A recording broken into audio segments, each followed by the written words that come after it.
Hello friends, welcome to my YouTube channel. So guys, जैसा कि जो आपका एसएससी सीजीएल का 14 जुलाई का थर्ड शिफ्ट का एग्ज़ाम हो गया दोस्तों।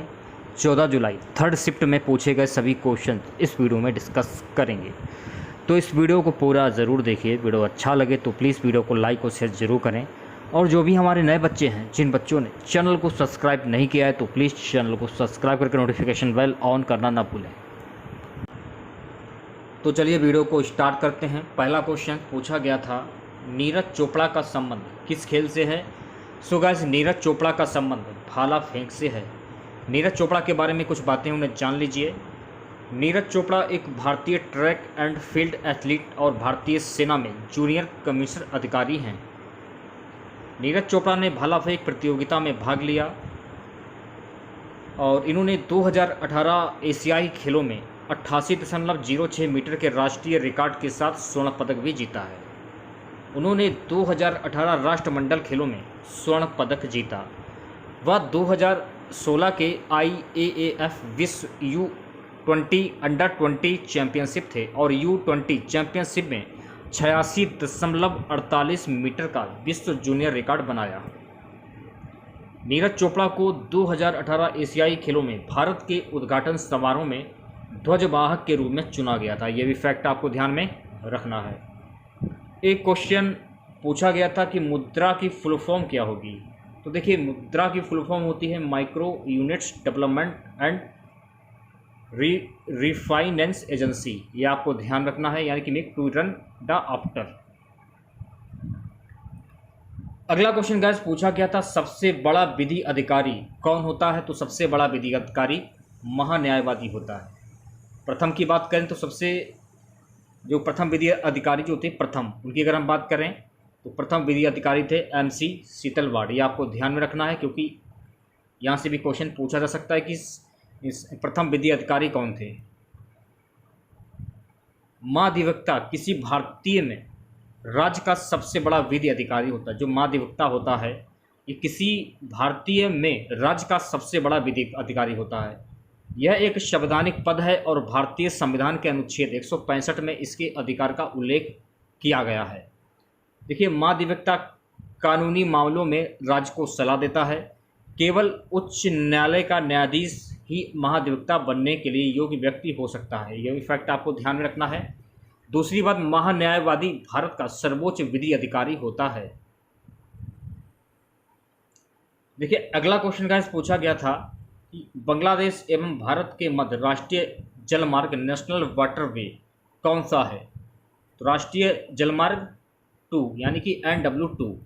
तो राष्ट्रीय जलमार्ग 2 के बारे में जान लीजिए। ब्रह्मपुत्र राष्ट्रीय जलमार्ग 2, इसको बोलते हैं NW2। असम में धुबरी और सादिया के पास बांग्लादेश सीमा के बीच ब्रह्मपुत्र नदी का एक खंड है। ये 891 किलोमीटर लंबा है और 1988 में इसे स्थापित किया गया था। यह भी फैक्ट आपको ध्यान में रखना है। एक क्वेश्चन गाइस पूछा गया था, 2001 से 2011 तक दशकीय वृद्धि दर अधिक। तो देखिए, 2001 से 2011 तक दशकीय वृद्धि दर बिहार की थी। आपको ध्यान में रखना है। और 2001 और 2011 की जनगणना के बीच भारत की जनसंख्या में पिछले दशक में 21.5% की तुलना में 17.7% की वृद्धि हुई। इस दशक के दौरान प्रमुख राज्यों में बिहार राज्य में जनसंख्या में सबसे अधिक दशकीय वृद्धि दर्ज की गई, यानी 25.4%, जबकि 14 राज्यों और केंद्र शासित प्रदेशों में 20% से अधिक की जनसंख्या वृद्धि दर्ज की गई। यह भी फैक्ट आपको ध्यान में रखना है। एक क्वेश्चन पूछा गया था, 74वें गणतंत्र दिवस पर मुख्य अतिथि कौन आए थे। तो 74वें गणतंत्र दिवस पर मुख्य अतिथि थे मिस्र के राष्ट्रपति। इनका नाम है अब्देल फतेह अल सीसी। एक क्वेश्चन पूछा गया था, मौलिक कर्तव्य किस संविधान संशोधन के द्वारा जोड़े गए हैं। देखिए, मौलिक कर्तव्य 42वें संविधान संशोधन के द्वारा जोड़े गए हैं। मौलिक कर्तव्यों का विचार कहाँ से लिया गया है। रूस के संविधान से लिया गया है। ये फैक्ट आपको ध्यान रखना है। इन्हें 42वें संविधान संशोधन अधिनियम 1976 द्वारा स्वर्ण सिंह समिति की सिफारिशों पर संविधान के भाग 4A में शामिल किया गया था। ये भी फैक्ट आपको ध्यान में रखना है। मूल रूप से संख्या में 1086वें संविधान संशोधन अधिनियम 2002 के माध्यम से एक और कर्तव्य जोड़ा गया था। अगला क्वेश्चन गाइस पूछा गया था कि अम्बुबाची त्यौहार जो है ये किस मंदिर में मनाया जाता है। तो अम्बुबाची त्यौहार असम में मनाया जाता है, कामाख्या मंदिर। तो देखिए अम्बुबाची मेला हर साल जून के महीने में मनाया जाता है। ये सबसे महत्वपूर्ण त्योहारों में से एक है जो कामाख्या मंदिर में मनाया जाता है। ये भी फैक्ट आपको ध्यान रखना है। तो देखिए कामाख्या मंदिर हिंदू देवी माँ कामाख्या को समर्पित है। यह एक शक्तिपीठ भी है। अम्बुबाची पानी के साथ बोली जाती है। एक और अर्थ यह है कि इस महीने के दौरान होने वाली बारिश पृथ्वी को उपजाऊ बनाती है और खरीद के लिए तैयार होती है। कामाख्या मंदिर का निर्माण 17वीं शताब्दी में हुआ था। ये भी फैक्ट आपको ध्यान रखना है। कुछ मंदिर हैं, स्थान के बारे में जान लीजिए। सबसे पहले हम बात करेंगे जगन्नाथ मंदिर की। तो यह कहाँ पर स्थित है? तो ये पूरी उड़ीसा में स्थित है। केदारनाथ मंदिर की बात करेंगे तो केदारनाथ मंदिर रुद्रप्रयाग उत्तराखंड में स्थित है। काशी विश्वनाथ मंदिर ये कहाँ पर स्थित है? वाराणसी उत्तर प्रदेश में स्थित है। कामाख्या मंदिर गुवाहाटी असम में स्थित है। ये भी फैक्ट आपको ध्यान में रखना है, ठीक है। एक क्वेश्चन पूछा गया था वी सत्यनारायण शर्मा का संबंध किससे है? तो वी सत्यनारायण शर्मा का संबंध कुचिपुड़ी से है। तो देखिए वी सत्यनारायण शर्मा एक भारतीय शास्त्रीय नर्तक और कोरियोग्राफर थे जिन्हें कुचिपुड़ी के शास्त्रीय नृत्य के प्रमुख प्रतिपादकों में से एक माना जाता है। उन्हें उषा, सत्यभामा, मोहिनी आदि जैसे महिला पात्रों के चित्रण के लिए जाना जाता है।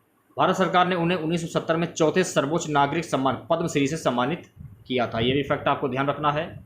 सोनल मानसिंह ओडिसी की एक नृत्यांगना है, एक शास्त्रीय नृत्य ओडिसी है जिसकी उत्पत्ति उड़ीसा से हुई। यह भी फैक्ट आपको ध्यान रखना है। अगली बात कर लेते हैं, ये तो होगी सोनल मानसिंह की, ठीक है।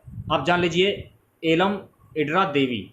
तो देखिए एलम इडरा देवी एक भारतीय शास्त्रीय नृत्यांगना और शिक्षिका हैं जिन्हें मणिपुर की शास्त्रीय नृत्य शैली में उनकी विशेषता और विद्वता के लिए जाना जाता है। यह भी फैक्ट आपको ध्यान रखना है। अगले महापुरुष श्री मंत शंकर देव, इनके बारे में जान लीजिए। तो देखिए शंकर देव हैं, ये क्षत्रिय नृत्य विकसित करने का श्रेय इन्हें दिया जाता है। तो क्षत्रिय नृत्य विकसित करने का श्रेय किसे दिया जाता है? महापुरुष श्रीमंत शंकर देव को। यह भी फैक्ट आपको ध्यान में रखना है, ठीक है। एक क्वेश्चन पूछा गया था कि 1999 में किस वादक को भारत रत्न दिया गया था? देखिए 1999 में रविशंकर को भारत रत्न दिया गया था। ये सितार वादक से संबंधित हैं। भारतीय गणतंत्र दिवस का सर्वोच्च नागरिक पुरस्कार है ये, और इन्हें 2 जनवरी 1954 को स्थापित किया गया था। मैं किसकी बात कर रहा हूँ? भारत रत्न की, ठीक है।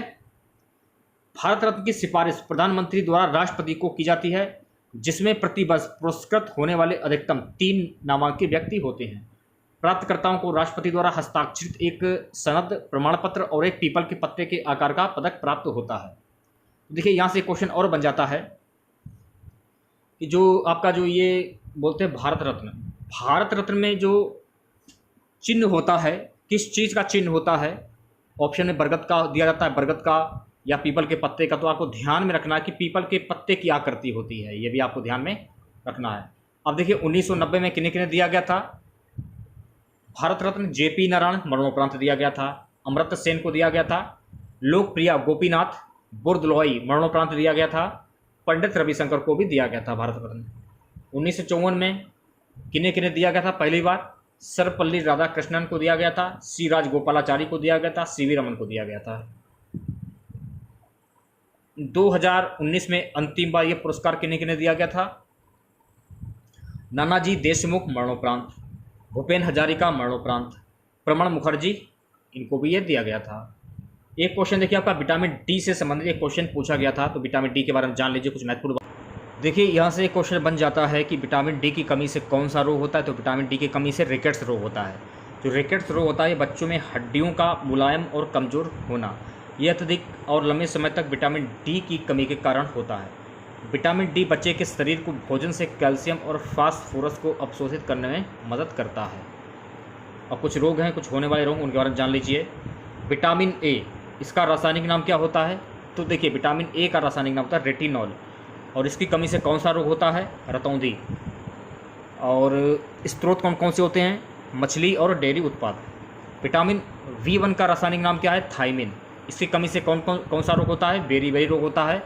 स्रोत ब्राउन राइस और सब्जियां।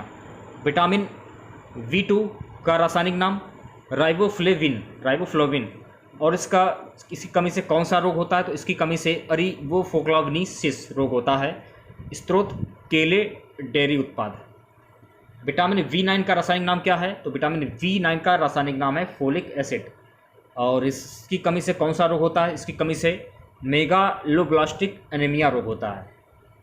अनाज और यकृत खाने की चीज़ें, जो उत्पाद मैं आपको बता रहा हूँ, खाने की जो चीज़ें हैं। विटामिन सी का रासायनिक नाम क्या है? तो विटामिन सी का रासायनिक नाम है स्कॉर्बिक एसिड। और इसकी कमी से कौन सा रोग होता है? स्कर्वी रोग। संतरा, अंगूर, नींबू लेना आपको है। विटामिन डी की कमी से कौन सा रोग होता है? देखिए, विटामिन डी का रासायनिक नाम होता है कॉल्केलिस्प्रोफेरॉल। उसकी कमी से रिकेट्स और ओस्टियोमोलेशिया रोग होता है। धूप, अंडे और मछली इसको दूर करने के लिए। विटामिन के का रासायनिक नाम क्या होगा? फाइलोक्विनोन। ठीक है। और इसकी कमी से कौन सा रोग होता है? Bleeding diathesis. ठीक है। इसको दूर करने के लिए पत्तेदार हरी सब्जियां। देखिए, क्वेश्चन नॉर्थ ईस्ट की चोटी से संबंधित पूछा गया था। क्वेश्चन क्या पूछा गया था ये तो खैर हमको नहीं मालूम है। तो इसके बारे में जाने, समुद्र तल से 21,300 फीट की ऊंचाई पर स्थित अरुणाचल प्रदेश की गोरी चेन चोटी सबसे ऊंची आरोही चोटी है। यह आपको ध्यान में रखना है। ठीक है। तो आज के इस वीडियो में बस इतना ही। आशा करते हैं कि आज का वीडियो आप लोगों को पसंद आया होगा। वीडियो अच्छा लगे तो प्लीज़ वीडियो को लाइक और शेयर ज़रूर करें। और जो भी हमारे नए बच्चे हैं, जिन बच्चों ने चैनल को सब्सक्राइब नहीं किया है, तो प्लीज़ चैनल को सब्सक्राइब करके नोटिफिकेशन बेल ऑन करना ना भूलें। मिलते हैं नेक्स्ट वीडियो के साथ। जय हिंद, जय भारत।